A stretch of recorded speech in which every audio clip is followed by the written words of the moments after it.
ദൈവനാമം മഹത്വം ഉണ്ടാവട്ടെ.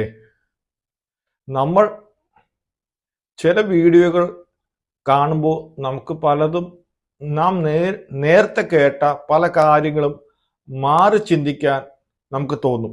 എന്തുകൊണ്ടാണ് അങ്ങനെ തോന്നുന്നത് എന്ന് ചോദിച്ചാൽ, കാലം മാറിക്കൊണ്ടിരിക്കുകയാണ്, പല ഉപദേശങ്ങൾ മാറിക്കൊണ്ടിരിക്കുകയാണ്.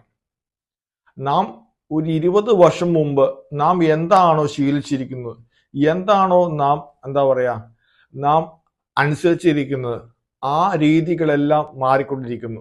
പൊതുവെ നമ്മുടെ ഇന്ത്യൻ പെന്തക്കോസ്തിലെ ഒരു വീഡിയോ കാണാൻ ഇടയായി. ആ വീഡിയോ നമ്മളോട് ചില കാര്യങ്ങൾ പറയുന്നുണ്ട്. ആ വീഡിയോ ഇങ്ങനെയാണ്: തമിഴ്നാട്ടിലെ IPC ഗോസ്പാൽ സെന്റർ ഉത്തമപാളയത്തും പരിസര പ്രദേശങ്ങളിലും ഈ ക്രിസ്മസ് കാലയളവിൽ നടത്തുന്ന സുവിശേഷ പ്രവർത്തനങ്ങൾ 200-അധികം സുവിശേഷ പ്രതികൾ വീടുകളിലും കടകളിലും ഇതിനോടകം വിതരണം ചെയ്തു. ഇതിലെ ഈ IPC എന്ന് പറയുന്നത് ഇന്ത്യൻ പെന്തക്കോസ് ആണ്. ഇന്ത്യൻ പെന്തക്കോസിന്റെ മെയിൻ വിഭാഗം കേരളത്തിലാണ്. കുമ്പനാടാണ് ഇന്ത്യൻ പെന്തക്കോസിന്റെ ആസ്ഥാനം. അപ്പോൾ നമ്മുടെ ഒരു 20 കൊല്ലം മുമ്പോടെ IPC ഇന്ത്യൻ പെന്തക്കോസിൽ പറഞ്ഞേക്കുന്ന പല ഉപദേശങ്ങളും പല വിശ്വാസികളും അവർ ആചരിച്ചു പോരുന്ന ഉപദേശങ്ങളും ഘടകവിരുദ്ധമായിട്ടാണ് ഇപ്പോൾ അവർ പ്രവർത്തിക്കുന്നത്. അത് നമ്മുടെ കേരള IPC അല്ല, IPC തന്നെ തമിഴ്നാട്ടിലുള്ള. കാരണം ക്രിസ്മസ് കാലയളവിൽ സുവിശേഷ പ്രതികളും വചനങ്ങളും വിതരണം ചെയ്യാനുള്ള ഒരു മാർഗമായി തിരഞ്ഞെടുത്തത് തന്നെ നല്ല കാര്യം തന്നെ. പക്ഷെ എന്നാലും ഈ വീഡിയോ നിങ്ങൾ കണ്ടു നോക്കൂ.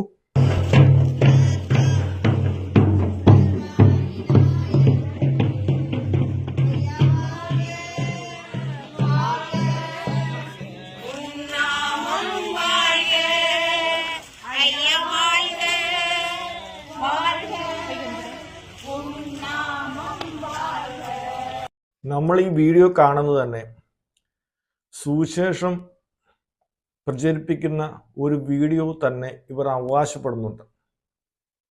കാരണം ക്രിസ്തുമസ് അതിന് സുവിശേഷം പറയാനും പ്രചരിപ്പിക്കാനും നല്ലൊരു അവസരമാണ്.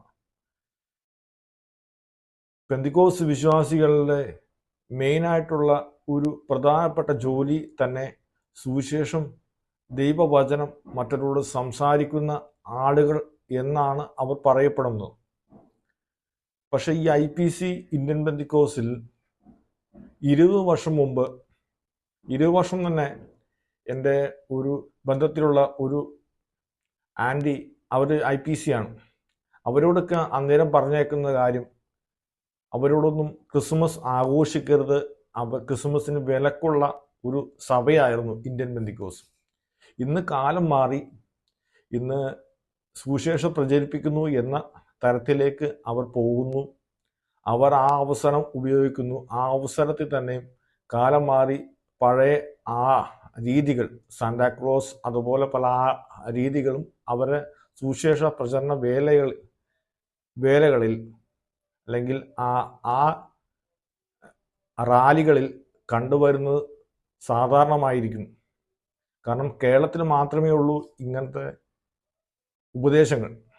കേരളത്തിന് പുറത്ത് വേറെ ഉപദേശം, കേരളത്തിനകത്ത് വേറൊരു ഉപദേശം, 2 തരം ഉപദേശത്തിലൂടെയാണ് IPC ഇന്ത്യൻ പെന്തക്കോസ് സഭ പോകുന്നത്. ഈ ഒരു വീഡിയോ കണ്ടപ്പോൾ എൻ്റെ ഒരു അഭിപ്രായം പറയണമെന്ന് എനിക്ക് തോന്നി. ദൈവം അനുഗ്രഹിക്കട്ടെ.